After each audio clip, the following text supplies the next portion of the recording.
The Chicago Bears had their voluntary mini camp yesterday, and reportedly the offense is starting to make some progress. We're going to talk about that, plus the progress that Caleb Williams is making inside that offense, according to Ben Johnson. We also have injury updates to Colston, Loveland, and Luther Burden, and we're going to talk about how Tremaine Edmonds is going to become an impact player under Dennis Allen. We're going to talk about all that and more right after this.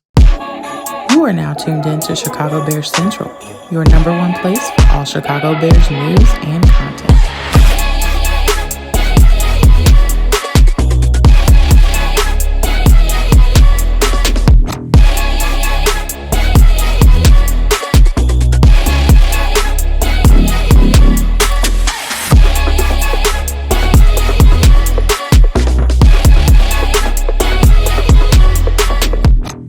What's going on, Bears fans? Welcome to another episode of Chicago Bears Central, your number one spot for everything Chicago Bears related. I'm the host, Derek Hayes, but more importantly, you guys can follow the channel at Chi Bears Central and every social media platform we happen to be on. With that said, let's go ahead and get into this content for today. So the Bears had their voluntary mini camp yesterday. There are quite a bit of takeaways to come from it. The Bears are getting a good amount of players showing up for these voluntary mini camps, which was really good when it came down to it.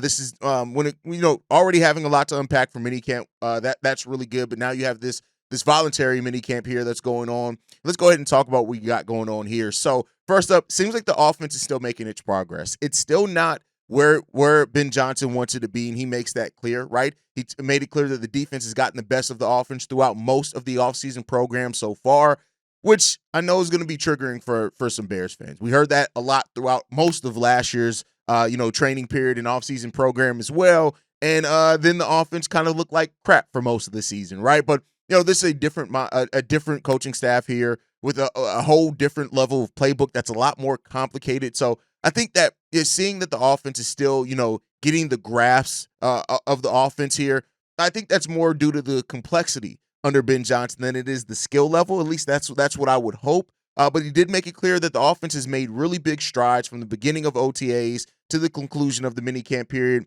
But they still are far off from where they want to be during the 2025 season. And part of that comes from the expectation level that Ben Johnson is going to have for his players. You have to operate and know his offense like the back of your hand for it to be the best version of itself. And I think that's really what's coming out here, is that Ben Johnson has that high standard for how he wants his offense to operate pre-snap, during the snap, everything. So I think that's what it comes down to. It seems like the best day came from day two, where we had the offense bested the defense during a 2-minute drill, which is solid enough when it comes down to that.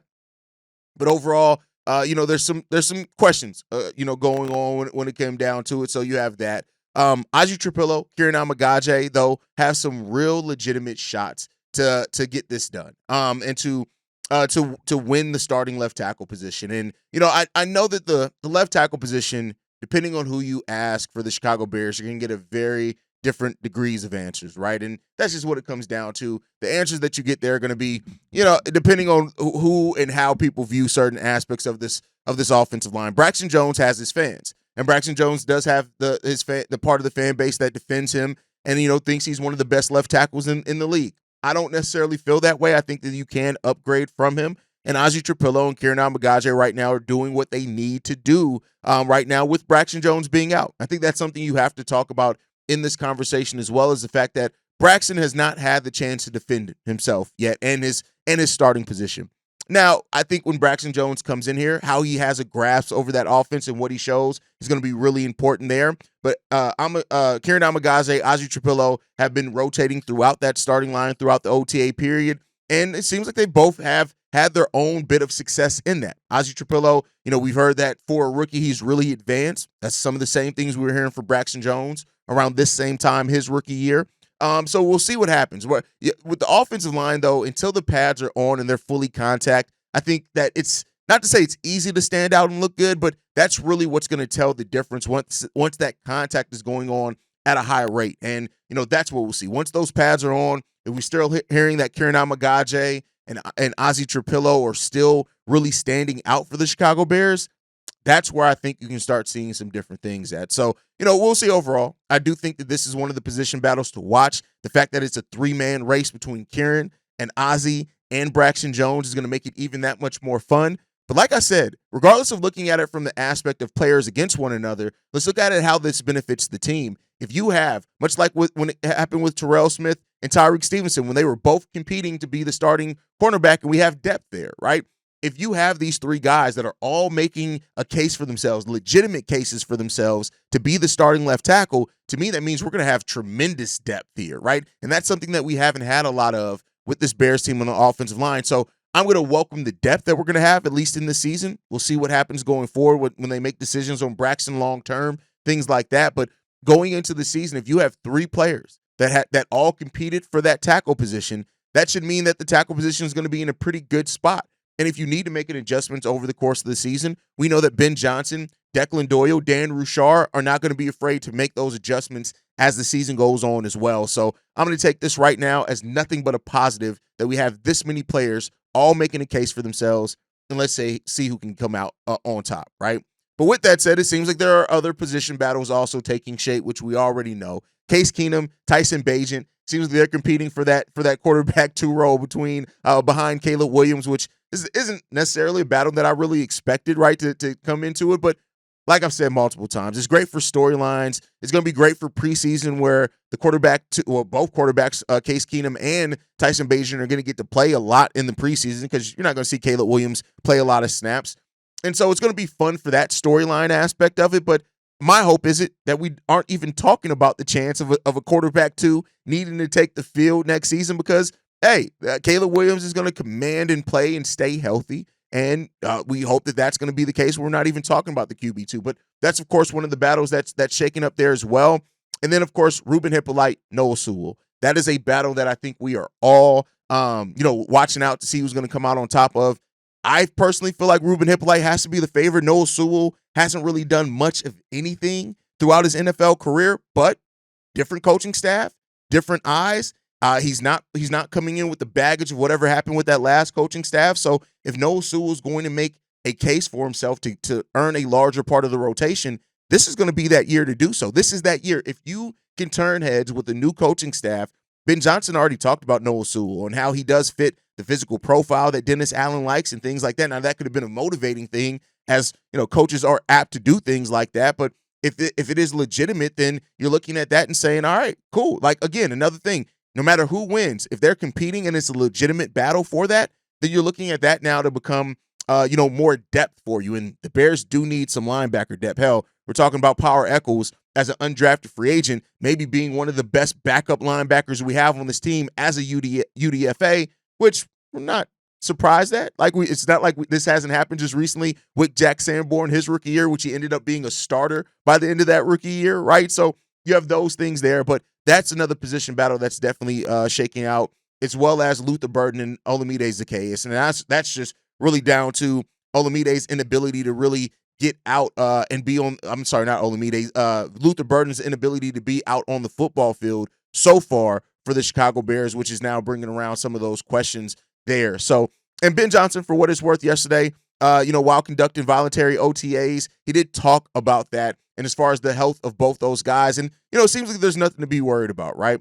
He said that Loveland's absence was expected considering he's recovering from shoulder surgery, with the expectation that he'll be full go for training camp, which is really good. That's for Colston Loveland. And then with Luther Burden, he did suffer that soft tissue injury during the rookie minicamp that sidelined him for OTAs and the involuntary minicamp, the mandatory minicamp. But it does seem like Ben Johnson all but promised that Loveland will be full speed at the start of training camp, and Luther Burden also will be good to go next month for the start of training camp. So that's really good. He did acknowledge, though, that they have missed some important time and reps over this course of time, and that it's going to be really big for them both to come into training camp at full strength and ready to start training camp. But it seems like they're on track with their injuries. For anybody who's kind of been a little bit worried with the fact they haven't been able to get on the field as much as you would want to see at the beginning of this period. So, we'll see what comes out of it. Overall, it is what it is. But the fact that, the Bears were back on the practice field yesterday, Ben Johnson, appreciated all the non-rookies who showed up. Quarterback Caleb Williams, Rome Odunze, they showed up. And Ben Johnson talked a lot about the dedication to learning this offense that Caleb Williams has. And we've talked a lot about that over the last couple of days as far as how important it is for Caleb to get that second hand, to be that extension of that coach in his second year. And he's doing that. Ben Johnson saying this. He's committed to learning the offense. We're not where we need to be yet as a team. He understands that. But every chance he gets to get full speed reps, he wants them. And, it would have been easy for Caleb not to show up for this voluntary, OTAs, but he's there. And I think that that's really good to see guys like him there, and him and Rome Odunze keep learning the system, getting as many reps as possible, because you want to get over that hump earlier, right? And so every opportunity that you have that can get you there, take advantage of that. And I think that's what separates good quarterbacks and quarterbacks with potential to quarterbacks that actually turn that into an actual career, and a great career. So Caleb Williams putting in the extra work, Rome Odunze putting in the extra work. That's really what you want to continue to see here, man. The commitment seems like it's there. Of course, under Ben Johnson and the excitement around this team, that's what you expect to see. And, we're getting there. And I think that's the thing right now. We are getting there. We still have a lot that we need to work on as a team. And Ben Johnson has not been one to act like that's not there. It's real. This offense has a lot of things that they have to do going forward into to really be a successful team, especially in the NFC North. We had the voicemail the other day where somebody asked, like, if the Bears can really compete in the North. And it's like, you got to keep in mind, for you to win the North based off what we saw last year, you're looking at 13, 14 wins that are going to be needed to do that, maybe 12 at the minimum. And so that's a 7 or 8 game turnaround for the Chicago Bears just to get to 12 or 13 wins. And that's a major leap, right? As far as if you're able to do that, you're more than doubling your wins from the prior year. And I'm not saying that this team doesn't have the talent to do so. I'm not saying that, having the hope that this team could do so is wrong, because it's not. You should want to see your team be able to stand with the best teams in the league. And that's what we want. That's what we deserve as Bears fans, especially the loyal Bears fans. But it's a process to get there. And I think in this season, as much as I have my excitement over what I feel that this team can turn into, I think the thing that I'm looking for the most this season really comes down to progress, as I really want to see that progress by this Bears team. What steps have you made under this new coaching staff, both from last season, but then also within the season, right? Are you making the right winning plays? Are we looking like a more, kind of cohesive offense than what we looked at times last season? Those are the things that's hugely important to me to see from the Chicago Bears this year. And hopefully we're going to get that, right? And of course, the defensive side of the ball with having Dennis Allen, like I'm looking for that defense to really be that tough motherfucker of a defense that we did not have at times last year, where we faltered, where we really needed to be playing some of our best football. I think getting those things from this team this season is going to be important, and seeing those level of growth, seeing how this new coaching staff has really gotten these guys out of what we saw before with Matt Eberflus. We want to change that narrative. We want to change that stance. And if we can do that, great. And, we'll see if the Bears can. Man, overall, I think there's a lot of things to be hopeful about with this Bears team. And the question just remains is that, are we going to be able to finally do what we have needed to do for a while and actually look like a team that's starting to make those steps in the right direction, rather than, even when the Bears have won some games, right, whether it be under Fields or be under Caleb or, the time under Matt Eberflus, it's always felt like, okay, we won some games, but is it sustainable? And I want to get out of the place where we're asking if the Bears can sustain just playing winning football, and then talk about how can we win more games than what we did the prior season. And that's what it comes down to for the Bears. But a big part of that, I talked about the defense, and we've talked a little bit about Tremaine. Tremaine is in a situation where next year, especially with the money the Bears can save with potentially cutting him, he's going to have to really stand out this year. And Dennis Allen, especially with the way that he likes to run his coverages and blitz packages, this is going to be a year where Tremaine is probably going to be used to his strengths better than he did any time under Matt Eberflus. And so now it's a time where, you want to see Tremaine Edmonds as a playmaker. And that's what we're getting at. So far through OTAs, right, especially on the 11-on-11 periods, it seems like Tremaine Edmonds has gone back to being that player. And again, it's controlled environment, but being back to that playmaker, making dives on interceptions, right, during the 7-on-7s, making plays down when Caleb tried to go to the middle of the field, right, stopping him from connecting to Rome Odunze. That's where Tremaine Edmonds, we thought he was going to thrive at when he came here to the Chicago Bears, because he had his best season in coverage before we signed him, and we haven't really had that. And so now getting a guy that needs to produce those impactful plays, That's the thing. Tremaine Edmonds is moving to the weak side linebacker. TJ Edwards is going to be the starting middle linebacker. So now you want to see throughout this is that those things that he did, is he going to be able to produce once again, right? And that's what it comes down to. Edmonds talked a little bit about that himself, and he said this: I think just making sure communication is always good. Execution is always good. Obviously, there's little things here and there that I sit down with myself and I go over through things. I have my own checklist, but I think overall, big picture, it's just really snap communication. Playing fast, execution, making plays at the end of the day, man. The league's about making plays and game-changing plays. So I think that's number one for sure. And if you can get a Tremaine Edmonds this year that is making those plays, right? That is making those plays that change a drive or stop a drive, right? Or keep a big first down from happening, especially on third downs. Something that the Bears are going to have to be a lot better at defensively this year is stopping teams on third downs, because we gave way too many third and long situations towards the end of last season where we actually played pretty good throughout other downs on the drive, but for some reason, third downs, we just could not get teams off the field the way that we need to. And so hopefully this is a season where Tremaine is able to do that. And being in the system with Dennis Allen, with the number of defensive backs that we're going to use, having better pressure up front from the defensive line as well, those are all going to be really important things to this. And so we'll see. Tremaine Edmonds is the third highest in salary at $18 million, which is only behind Fred Warner and Roquan Smith. That's it. So you're going to need Tremaine Edmonds to perform to that level. That's an expectation. They gave you that deal because there's the expectation of what you need to bring to this team. Can Tremaine Edmonds do that in now his third year with the Chicago Bears? We shall see. Tremaine should, like, we've seen Tremaine make some plays. And it's not like he's had over 100 tackles every year he's been here with the Chicago Bears. That doesn't shape up to stop. That's why it's not about tackles. It's not about those type of things. It's about making those game-changing plays. It's about being a playmaker. Whether you're playing weak side, whether you're playing middle, whatever it ends up being, you need to see a Tremaine Edmonds that's locked in here and understands the role that he can play here with the Chicago Bears this season. Is he going to be ready to get it? To get it? Let's hope so. Let's hope so, because you need Tremaine Edmonds to have a big impact. He played all 17 games last year. He registered 110 10 tackles, 1 sack, 1 forced fumble, interception, and 8 passes deflected, which is solid, right? Outside of the sacks and forced fumble, Edmonds' stats, though, decreased in every place from 2023. So you need to have a step up this year, and we'll see what he can do. Edmonds is a guy that, he's excited as well about playing under Dennis Allen.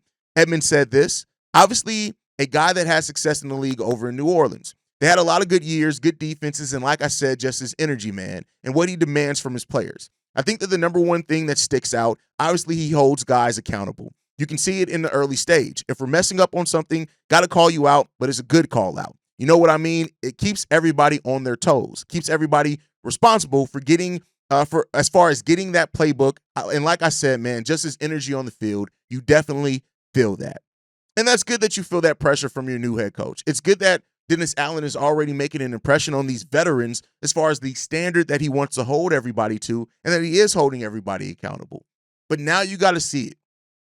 You got to see what Tremaine Edmonds is going to be able to bring for this Bears team. And if he is not consistent, this could be very well his last season in the Bears uniform. Now he's going to find another job because he's still a productive linebacker, no way around it, right? But now can you thrive in what the Bears need you to do? And if you can, there's going to be a future for you here. I really do believe that. I don't think Ryan Poles is going to get rid of a player like Tremaine Edmonds if he gets back to the production that we know that we need and that he's possible of bringing.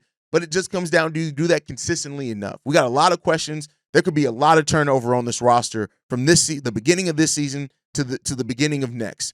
And I think that he's one of those guys that you're definitely looking at and saying, you got to make a name for yourself.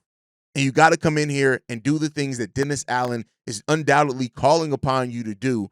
And if you can't do that, there's going to be some questions there. And we'll see what happens with that one. Hopefully Tremaine Edmonds has a really big year here in Chicago. Because, again, I'm going to root for everybody who's wearing my jersey to have a big year. I'm not going to root against anybody just so I can be right about something, which some of y'all do, and it's a little weird. But before we get out of here, we're going to get to something from the Chicago Tribune. Bob Goldsboro, which I've never really heard his name before, brought up something that could happen with as far as DJ Moore. What's happened? It seems like he sold his house, saying this: Chicago Bears wide receiver DJ Moore on June 6th sold his 3-bedroom, 3,272 square foot duplex penthouse condominium in a building in Lincolnshire for $870,000. A Philadelphia native, Moore was traded to the Bears in 2023 with several other draft picks in exchange for the first overall pick in the 2023 draft. He signed a 4-year, $110 million contract extension last year.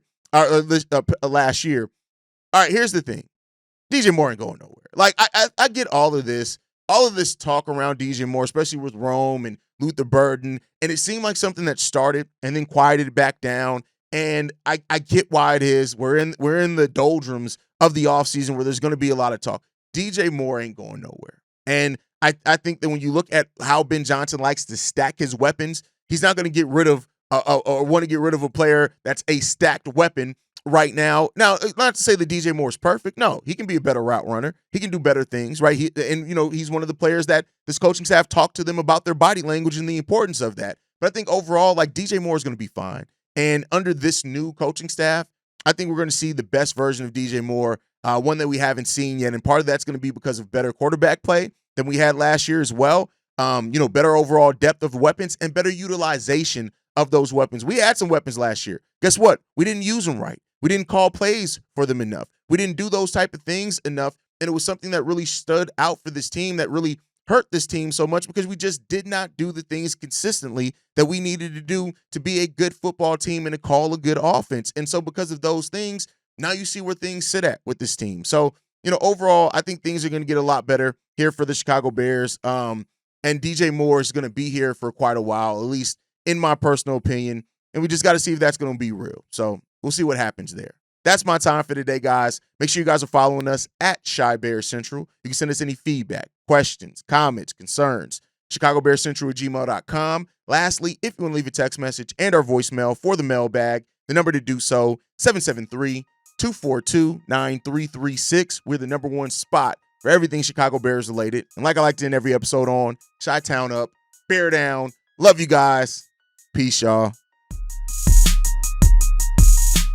This has been a presentation of the Break Media.